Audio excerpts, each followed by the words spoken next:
കേരളത്തിലെ ശ്രീകൃഷ്ണ ക്ഷേത്രങ്ങളിൽ അതിപ്രശസ്തമാണ് അമ്പലപ്പുഴ ശ്രീകൃഷ്ണസ്വാമി ക്ഷേത്രം.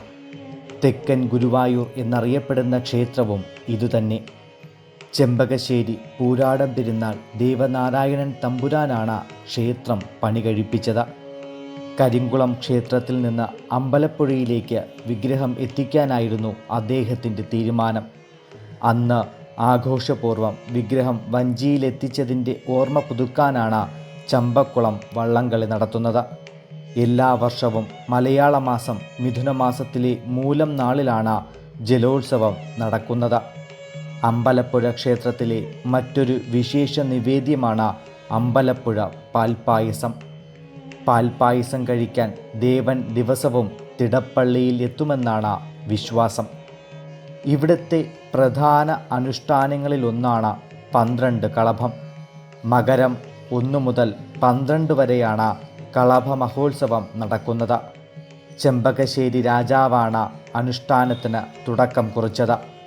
മകരച്ചൂടിൽ കളഭച്ചാർത്തണിഞ്ഞ ഭഗവാനെ കാണുന്നത് കണ്ണിനും മനസ്സിനും കുളിർമ പകരും. ചന്ദനമരച്ചെടുത്ത പച്ചക്കർപ്പൂരവും ഗോരോചനവും കുങ്കുമപ്പൂവും ചേർത്താണ് കളഭക്കൂട്ട് തയ്യാറാക്കുന്നത്.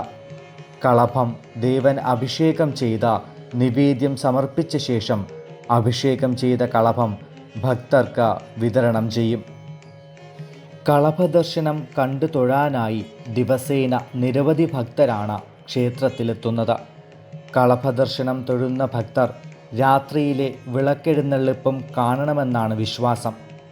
കളഭാഭിഷേകവും വിളക്കെഴുന്നള്ളിപ്പും കണ്ടു തൊഴുന്നവർക്ക് മുറജപവും ലക്ഷദീപവും തൊഴുന്നതിൻ്റെ പുണ്യം ലഭിക്കുമെന്നാണ് ഭക്തമതം. സ്ത്രീകൾ മാംഗല്യഭാഗ്യത്തിനും വിവാഹം കഴിഞ്ഞവർ ദീർഘമാംഗല്യത്തിനും 12 കളഭ ദിവസം ക്ഷേത്ര ദർശനം നടത്തുന്നത് വഴിയൊഴുക്കുമെന്നാണ് വിശ്വാസം. സന്ധ്യയ്ക്ക് നടക്കുന്ന വിളക്കെഴുന്നള്ളിപ്പ് കാണാൻ വിവിധ ദേശങ്ങളിൽ നിന്നുമാണ് ഭക്തരെത്തുന്നത്. അമ്പലപ്പുഴ ക്ഷേത്രത്തിന് പ്രസിദ്ധമായ ഗുരുവായൂർ ക്ഷേത്രവുമായി ഒരു ബന്ധമുണ്ട്. 1789 ടിപ്പു സുൽത്താൻ്റെ ആക്രമണത്തെ ഭയന്ന ഗുരുവായൂരിലെ ശ്രീകൃഷ്ണ വിഗ്രഹം സുരക്ഷിതമായി സൂക്ഷിക്കാൻ അമ്പലപ്പുഴ ക്ഷേത്രത്തിലെത്തിച്ചിരുന്നു. ഇവിടെയായിരുന്നു പിന്നീട് കുറച്ചുനാൾ പൂജകൾ നടന്നിരുന്നത്. ഇതിന് പിന്നാലെ ക്ഷേത്രം തെക്കൻ ഗുരുവായൂർ എന്നാണ് അറിയപ്പെടുന്നത്. ദൈവചൈതന്യം വർദ്ധിപ്പിക്കുന്നതിന് വേണ്ടിയാണ് എല്ലാ വർഷവും 12 കളഭം നടക്കുന്നത്. വേലകളിയും പള്ളിപ്പാനയും അമ്പലപ്പുഴ ശ്രീകൃഷ്ണസ്വാമി ക്ഷേത്രത്തിലാണ് ഉത്ഭവിച്ചത്. 12 കളഭം 12 ആവർത്തിക്കുമ്പോഴാണ് ഒരു പള്ളിപ്പാന നടക്കുന്നത്. ദേവനുണ്ടാകുന്ന ശക്തിക്ഷയത്തിന് പരിഹാരമായാണ് പള്ളിപ്പാന നടക്കുന്നത്. 12 പള്ളിപ്പാന നടന്നു കഴിഞ്ഞാൽ വിജയബലി നടത്തണം. ദൈവപ്രീതിക്ക് വേണ്ടി നടക്കുന്ന ഈ കർമ്മം 3 തലമുറയിൽപ്പെട്ട ഒരാൾക്ക് മാത്രമേ ദർശിക്കുവാൻ കഴിയുകയുള്ളൂ എന്നതാണ് ഇതിൻ്റെ പ്രത്യേകത. 12 കളഭവുമായി ബന്ധപ്പെട്ട നിരവധി ഐതിഹ്യങ്ങളുണ്ട്. ചെമ്പകശ്ശേരി രാജ്യത്തുണ്ടായ അനിഷ്ടങ്ങൾ പലതും നാടുവാഴുന്ന രാജാവിൻ്റെ ധർമ്മലോപമാണെന്നും അതിനുള്ള പരിഹാരം എന്ന നിലയിലാണ് 12 കളഭം തുടങ്ങിയതെന്നുമാണ് ഒരു വിശ്വാസം. എന്നാൽ രാജാവിന് ലഭിച്ച സ്വപ്ന ദർശനത്തിൻ്റെ അടിസ്ഥാനത്തിലാണ് കളഭാഭിഷേകം തുടങ്ങിയതെന്നും ഐതിഹ്യങ്ങളുണ്ട്. തുള്ളൽ പ്രസ്ഥാനത്തിൻ്റെ ഉപജ്ഞാതാവ് കുഞ്ചൻ നമ്പ്യാരുടെ ജന്മദേശമെന്ന നിലയിലും ക്ഷേത്രം പ്രസിദ്ധമാണ്. ചെമ്പകശ്ശേരി രാജാവിൻ്റെ ആശ്രിതനായിരുന്നു കുഞ്ചൻ നമ്പ്യാർ. ക്ഷേത്രത്തിൽ നടക്കുന്ന ചാക്യാർകൂത്തിനിടെ നമ്പ്യാർ ഉറങ്ങുന്നതും പിന്നീട് ഓട്ടൻതുള്ളലുമായി എത്തുന്നതുമടക്കം ഐതിഹ്യങ്ങളുടെ നാട് കൂടിയാണ് അമ്പലപ്പുഴ. 3 അടി പൊക്കമുള്ള കൃഷ്ണശിലയിലാണ് വിഗ്രഹപ്രതിഷ്ഠ. പാർത്ഥസാരഥി സങ്കല്പത്തിൽ വലതു കൈയിൽ ചമ്മട്ടിയും ഇടതു കൈയിൽ പാഞ്ചജന്യവുമായി നിൽക്കുന്ന ശ്രീകൃഷ്ണൻ്റെ അപൂർവം പ്രതിഷ്ഠയാണ് ഇവിടത്തേത്.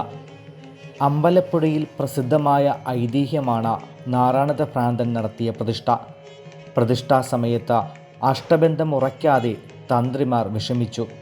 അപ്പോൾ ആ വഴി വന്ന നാറാണത്ത് ഭ്രാന്തനോട് അപേക്ഷിച്ചതനുസരിച്ച് അദ്ദേഹം കയ്യിലിടുന്ന മീൻ ശ്രീകോവിലിന് പുറത്തു വെച്ചെന്നും വായിലെ മുറുക്കാൻ അഥവാ താമ്പൂലം തുപ്പി വിഗ്രഹം ഉറപ്പിച്ചെന്നും വിശ്വസിക്കുന്നു. താമ്പൂലമൊഴുക്കി വിഗ്രഹപ്രതിഷ്ഠ നടത്തിയതുകൊണ്ട് താമ്പൂലപ്പുഴയെന്നും പിന്നീട് അമ്പലപ്പുഴയെന്നും പേര് വന്നുവെന്നും പറയപ്പെടുന്നു. അഷ്ടമിരോഹിണിയും വിഷുവും ഇവിടെ വിശേഷമായി കൊണ്ടാടുന്നു. ക്ഷേത്രത്തിൽ ദിവസവും നേദിക്കുന്ന പാൽപ്പായസം പ്രസിദ്ധമാണ്. ഒരു ക്ഷാമകാലത്ത് ചെമ്പകശ്ശേരി രാജാവ് ഒരു പരദേശിയായ തമിഴ് ബ്രാഹ്മണ പ്രഭുവിൽ നിന്നും കുറച്ച് ധാന്യം വായ്പ വാങ്ങുകയുണ്ടായി. എന്നാൽ ആ കടം പറഞ്ഞ സമയത്ത് തിരികെ കൊടുക്കാൻ സാധിച്ചില്ല.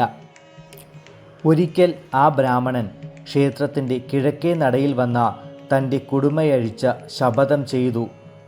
എന്നിട്ട് പറഞ്ഞു, രാജാവ് തൻ്റെ കടം വീട്ടാതെ ഇന്നത്തെ ഉച്ചപൂജ നടത്തരുതെന്ന്.